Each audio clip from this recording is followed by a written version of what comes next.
It's like a family tree, part of you and part of me. And if we should separate, go your own way, I won't wait.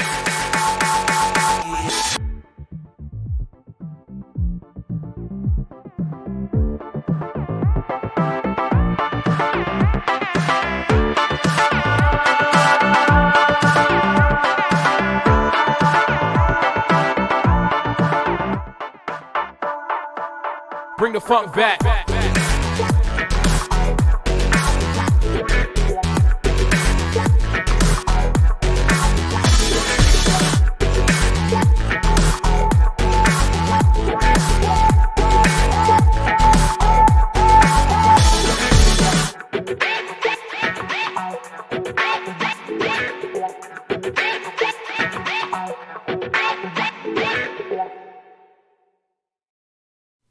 Le 6 octobre 1810 décédait à Québec une dénommée Charlotte Hamelin.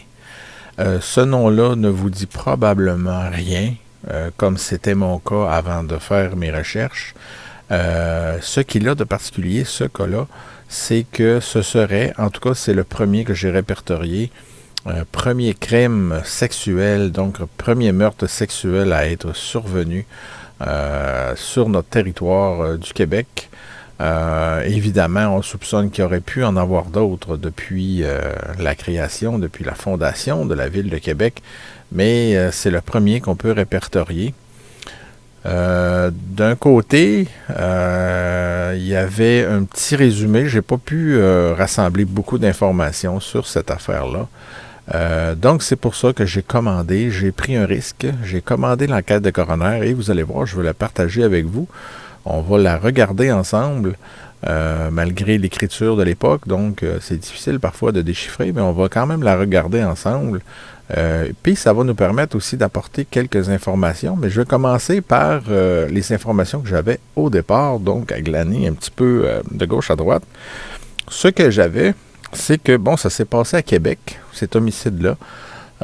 Charlotte Hamelin serait une autochtone, aurait été une autochtone. Donc le crime, l'agression se serait produite sur côte d'Abraham à Québec. Moi j'avais la date du 6 octobre, mais on va voir que le 6 octobre, c'est la date de décès. Donc l'agression s'est produite une journée ou deux auparavant. Donc c'est le coroner John William Woolsey qui a procédé à cette enquête, l'enquête de coroner finalement, qui a permis d'apprendre qu'elle a été étranglée et violée. Donc, premier meurtre à caractère sexuel dans la ville, c'est-à-dire dans la province de Québec, mais dans ce cas-ci, ça s'est produit aussi dans la ville de Québec. Et il semble n'y avoir jamais eu de développement dans cette affaire-là. Donc, c'est un cas en plus non élucidé, non résolu, qui n'a jamais été, ça a toujours demeuré un mystère, cette affaire-là. Alors, c'est le peu d'informations qu'on a. Que j'avais avant de commander l'enquête de coroner. Donc maintenant, on va voir un peu... Donc maintenant, voyons ensemble ce que l'enquête de coroner peut nous apprendre de plus dans cette affaire-là. Si lointaine, mais en même temps si triste, parce que là, en prenant contact avec... en tout cas, c'est sûr que c'est pas la présence physique là, que vous allez avoir là, du papier, du dossier, bon, tout ça. Mais quand même, quand on commence à avoir une certaine, je sais pas, c'est un feeling difficile à expliquer que je vis souvent là, en consultant les archives. Il y a une certaine tangibilité quand on va dans les archives et puis là, on prend conscience que le cas a vraiment existé, qu'il y a vraiment une victime en arrière de ça et que le dossier, des fois ils sont résolus, mais on prend conscience parfois d'une certaine forme de tristesse. Il ne faut pas que ça nous affecte à tour de trop non plus, parce qu'il y en a tellement, vous voyez le nombre d'homicides que j'étudie, puis tout ça, puis il va y en avoir d'autres en plus, donc c'est sûr qu'il ne faut pas se sentir accablé, puis prendre ça sur ses épaules, chaque cas, parce que, je ferais des dépressions toutes les semaines, là, puis j'aurais un psychologue, puis un psychiatre, puis tout ça qui me suivrait, incluant le Doc Mayou, mais c'est pas le cas, j'en ai pas de besoin. J'ai une façon à moi là, de me détacher tout en restant, en tout cas, je l'espère, professionnel. Et puis, mais il y a des cas tout de même qui nous touchent un peu. C'est le cas, je pense, de Charlotte Hamelin. C'est triste de voir que, surtout le peu d'informations, parce qu'on sait qu'il y a eu une véritable victime dans ça. Donc, une femme qui est morte et qui, en plus d'être morte, a été violée, donc elle a perdu sa vie et tout ça, son honneur, si on peut dire. Bon, bref, c'est ça, c'est quand même triste. Et je trouve ça important, même si on a peu de détails, de remettre ces causes-là, ces dossiers-là de l'avant. Donc maintenant, on va aller voir ensemble ce qu'il y en est, de ce que peut nous apprendre l'enquête de coroner. Alors, ici, on se retrouve devant l'enquête de coroner que j'ai reçue le 22 septembre dernier sur la mort de Charlotte Hamelin. On voit ici d'ailleurs là, le nom de Charlotte Hamelin qui est pas tout à fait complété. Il y a un petit côté pas très très positif dans ça, c'est qu'il faut composer avec l'apparence des documents d'époque. Donc parfois ils sont maganés, comme on peut le voir, et parfois aussi, même souvent, l'écriture est pas terrible. Puis je pense qu'on a perdu un peu cette habitude-là de se lire entre nous l'écriture à la main. On est habitué maintenant avec nos ordinateurs d'avoir des belles lettres lisibles puis de lire d'une façon fluide, c'est merveilleux. Alors, on a un peu perdu cette habitude-là, mais il va falloir se forcer quand même un peu pour, si on veut en savoir plus, sur le meurtre de Charlotte Hamelin. Et vous pouvez me faire confiance, on va en apprendre un petit peu plus, effectivement, que le résumé dont je viens vous présenter. Donc, encore une fois, ici, la première partie, c'est surtout des phrases usuelles qu'on utilisait à l'époque, là. Donc, déposition des témoins, évidemment en anglais, là, en ce 6e jour d'octobre 1810, dans la ville de Québec, devant John William Wolsey, gentleman coroner, de notre Seigneur le roi, blablabla et blablabla. Donc, on va surtout sauter à l'essentiel, donc c'est-à-dire les détails finalement contenus par les quelques témoignages qui ont survécu à cette affaire-là. On voit qu'il y a un premier témoin qui s'appelait Louise Lepage, épouse de Joseph Lepage. Là, je le découvre pratiquement en même temps que vous parce que je l'ai, oui, je me suis préparé un peu avant de faire ma balado, mais je l'ai quand même parcouru assez rapidement. Dans son devoir, a juré, dit, ok. Le matin, ici c'est 8, bon, ce serait 8, donc ce serait vers 8 heures le matin. Le docteur d'un régiment lui a amené, on parle toujours de Louise Lepage, lui a amené chez elle, donc to her house, the deceased Charlotte, ça ici par exemple, je suis incapable de lire ça, supporté par, ici quand on parle de décédé, ça peut laisser entendre qu'elle était déjà décédée, mais souvent je pense que c'est un peu comme en français, on parle du défunt, parce que là, le document a été créé après la mort de Charlotte, mais je pense, là, on va voir par la suite là, que Charlotte était encore vivante à ce moment-là.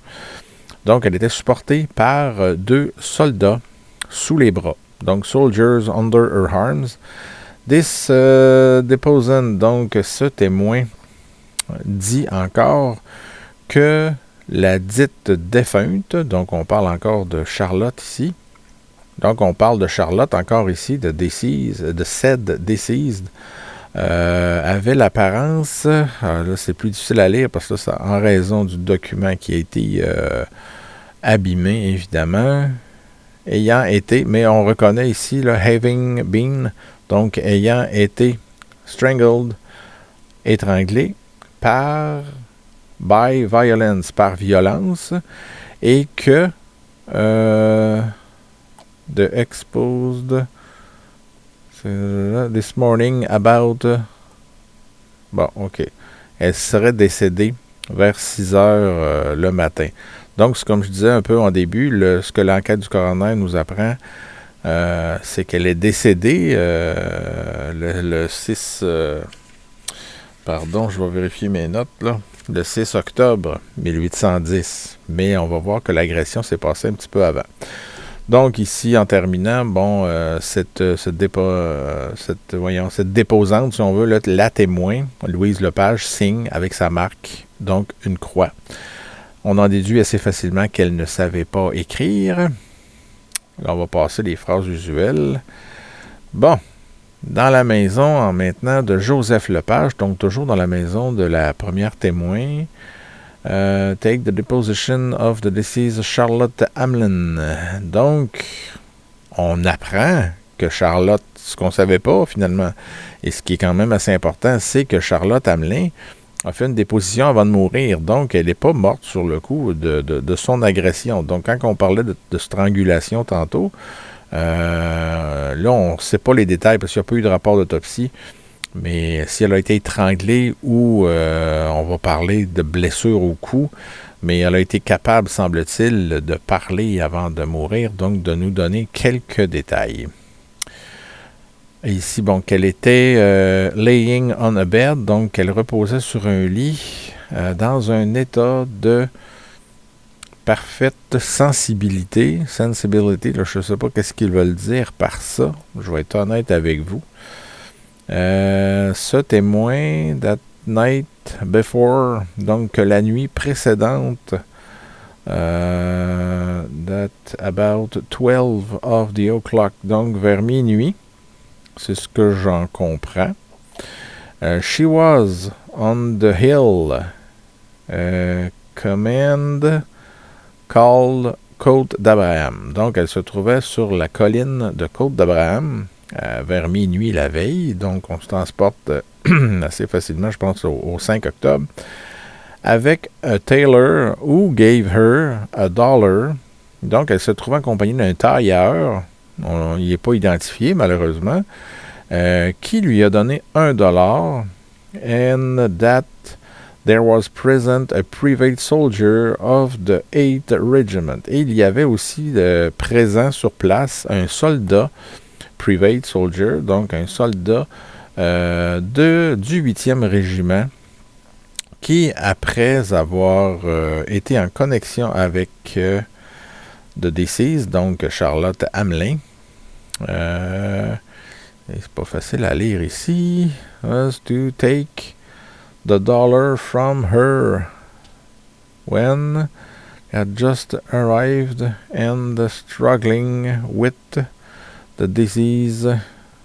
Donc, il semble avoir voulu s'emparer du dollar en question, donc de la voler peut-être.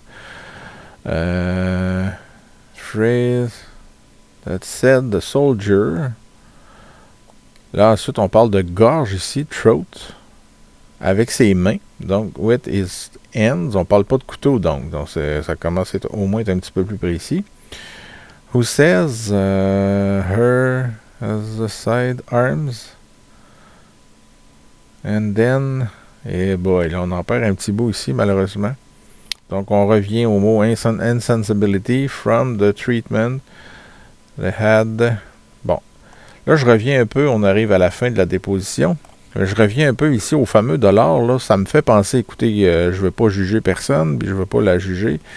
Mais ça me laisse croire que le fameux tailleur, le tailor ici, là, lui a donné $1. Donc pourquoi? Et pourquoi elle traînait dans ce coin-là? Ça me fait penser que peut-être que Charlotte Hamelin était une prostituée, qu'elle vivait de ces fruits-là.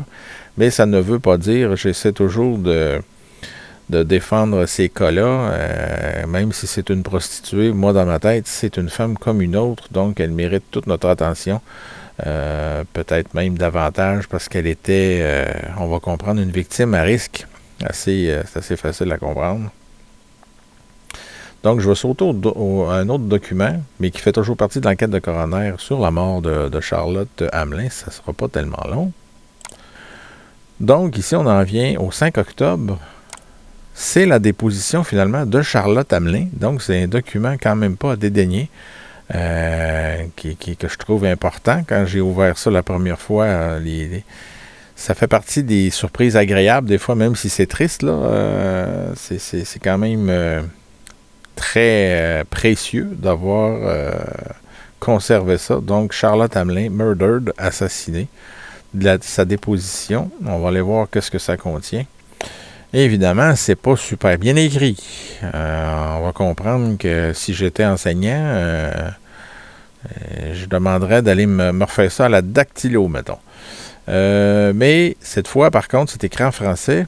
Alors, par devant moi, juge de paix, sous-signé, et blablabla, on va éviter ces premières phrases-là d'usage, là. C'est surtout ici que ça commence. Et dit, donc là on se met dans la peau de Charlotte, c'est elle qui nous dit ça, que des 4 du courant vers, donc si on parle du 4, ici le mot 4, là, je pense qu'il est assez clair, si on parle du 4 du courant, donc ça remonterait même au 4 octobre, cette affaire-là. Donc, si on se fie ici au mot 4, ça veut dire que ça remonterait au 4 du courant, donc au 4 octobre, cette affaire-là.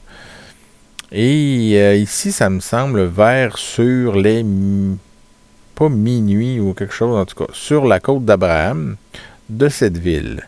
Elle a été attaquée par un soldat du bataillon du 8e régiment. Ça, c'est assez clair à partir de là. De la Majesté, maintenant en garnison en cette ville. Donc, 8e régiment, si vous m'écoutez et que vous avez quelques notions d'histoire d'histoire militaire et que vous êtes capable de me renseigner sur le fameux 8e régiment, ça serait très intéressant de pouvoir donner une autre avenue à cette enquête-là. Je ne sais pas s'il y a possibilité d'avoir, par exemple, les noms des soldats de ce régiment-là en 1810. Mais bref, j'imagine que ce sont des soldats anglais aussi. C'est peut-être ce qui explique le fait qu'on est caché. Encore, on revient à l'affaire de Simon Latresse qu'on a traitée la semaine dernière.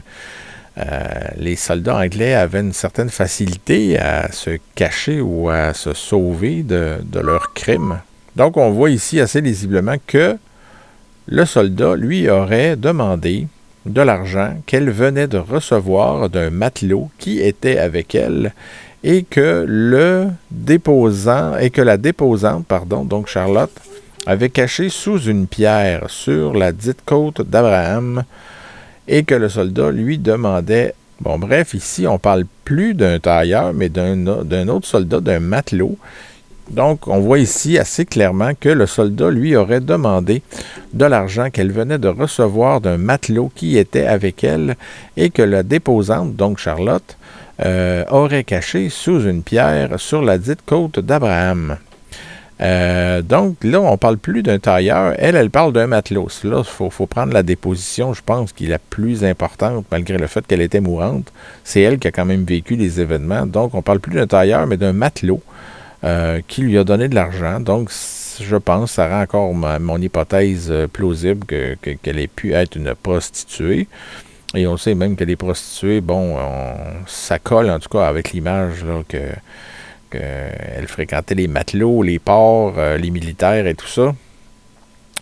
Donc, lui, ce soldat-là voulait, je pense, lui voler son dollar. Ici, on voit que le soldat lui demanda de plus.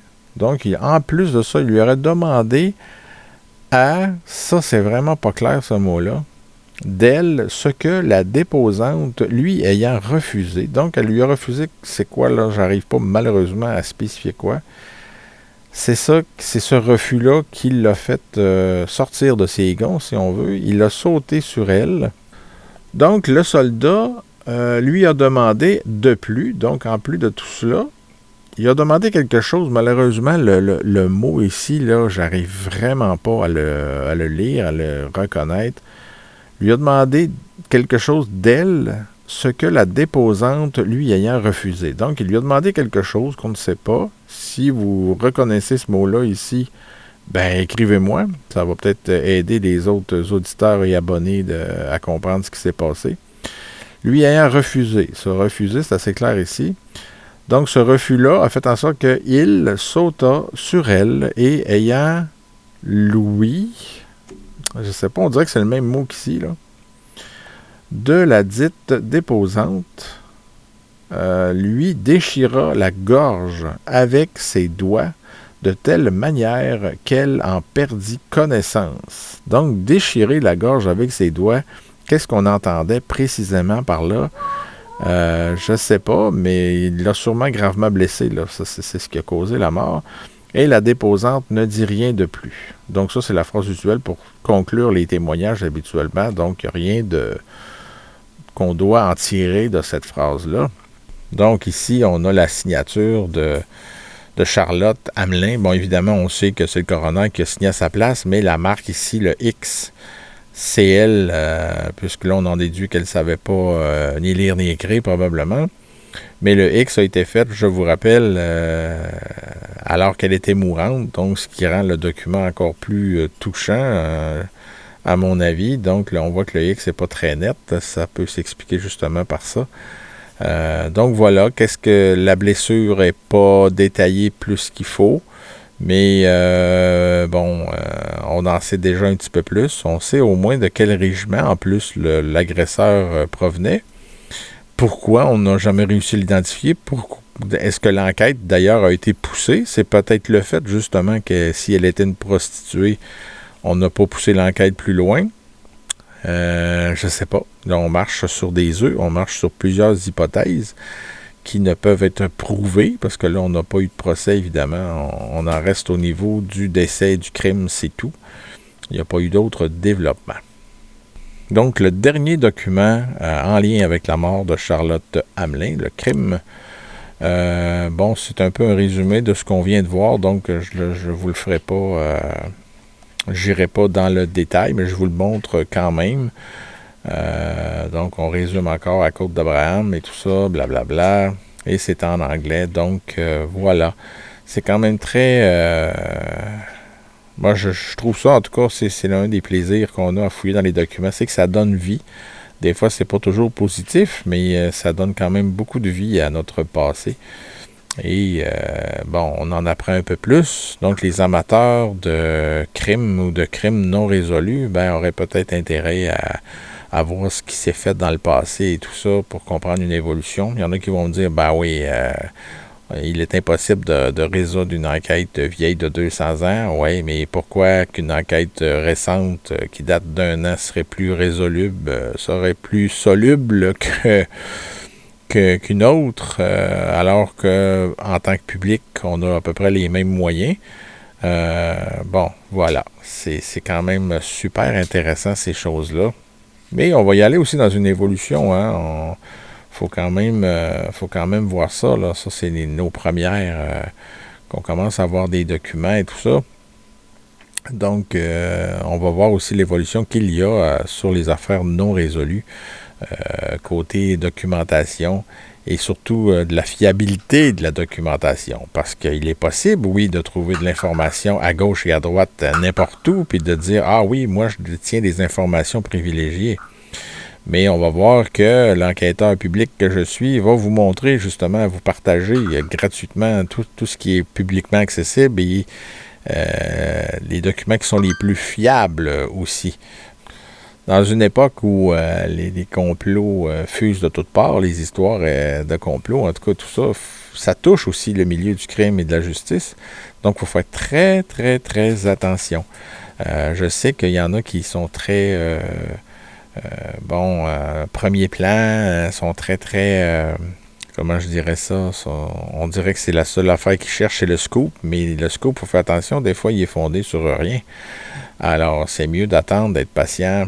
Et avec les documents, on finit par avoir une idée plus juste. Des fois, on a moins d'informations, mais au moins, ces informations-là sont plus justes. J'aime mieux n'en détenir qu'une seule, mais être sûr de mon information plutôt que de tenir 100 ragots ou une centaine d'histoires qui veulent absolument rien dire. Donc, c'était le crime de Charlotte Hamelin. À ne pas oublier, je pense, mais bon... on ne pourra probablement pas en apprendre davantage, à moins que, comme je disais un peu plus tôt, s'il y en a qui connaissent un peu l'histoire militaire, le 8e régiment de 1810 à Québec, ce serait peut-être une avenue à explorer. Merci beaucoup. Bonne journée.